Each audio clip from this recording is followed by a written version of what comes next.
Sean todos bienvenidos a este encuentro virtual para los alumnos del tercer año de Educación Media General.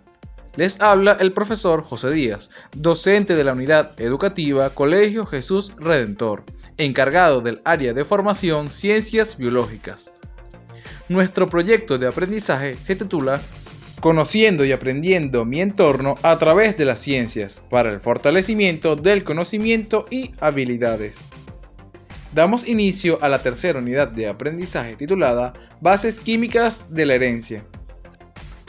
La macromolécula más importante para la vida se conoce como ácido nucleico. El nombre surge cuando los científicos empezaron a observar esta macromolécula en el núcleo de la célula.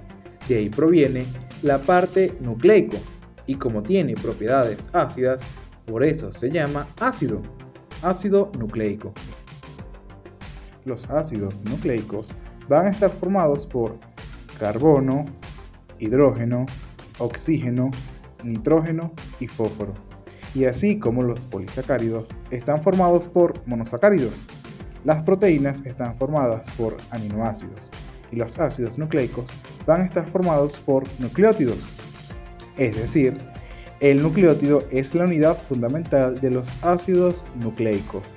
Los nucleótidos presentan tres partes: un azúcar pentosa, una base nitrogenada y un grupo fosfato.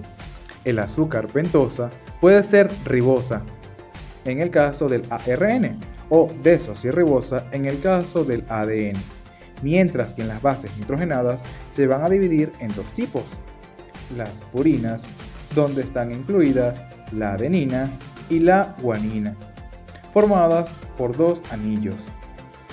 El segundo tipo son las pirimidinas, donde se encuentran la citosina, el uracilo y la timina.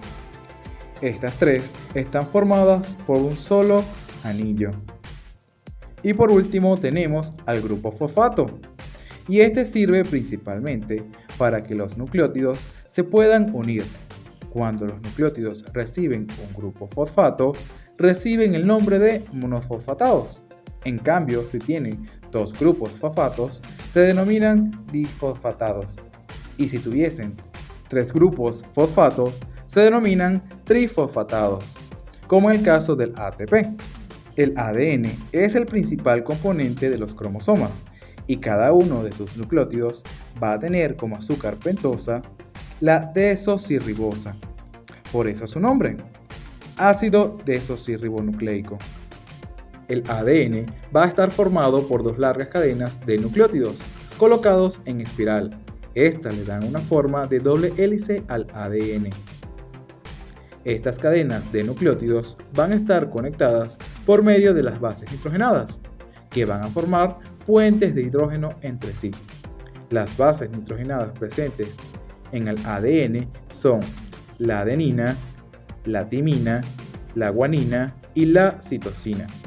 Y se unen siempre la adenina con la timina y la guanina con la citosina, o bien la timina con la adenina y la citosina con la guanina. La cantidad y el orden en el que se encuentran las bases nitrogenadas pueden variar con respecto a cada gen.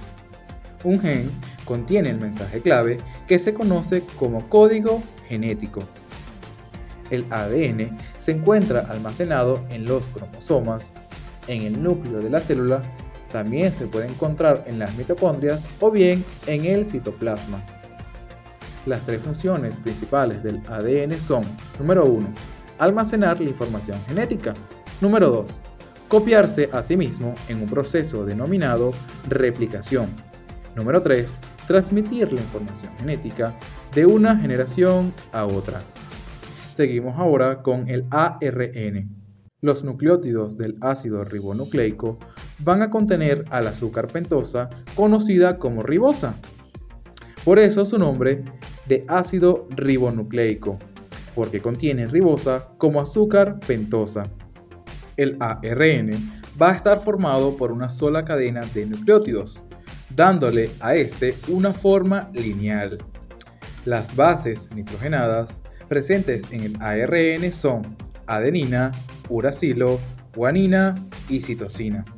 Estas son las mismas bases nitrogenadas solo que en vez de timina, ahora se tiene uracilo. Existen 3 tipos de ARN que se forman a partir del ADN por un proceso denominado transcripción, ARN mensajero. Este se encuentra en el nucleolo de la célula y es el responsable de llevar la información desde el gen del ADN dentro del núcleo hasta los ribosomas, donde se lleva a cabo el proceso de síntesis de proteínas. Seguimos con ARN ribosomal. Este se encuentra en los ribosomas, cuya función es codificar el mensaje en un proceso llamado traducción y unir a los aminoácidos para formar las proteínas. Por último tenemos el ARN de transferencia. Este se encuentra en el citoplasma de la célula y su función es transportar a los aminoácidos desde el citoplasma hasta los ribosomas para que se unan y se forme una proteína.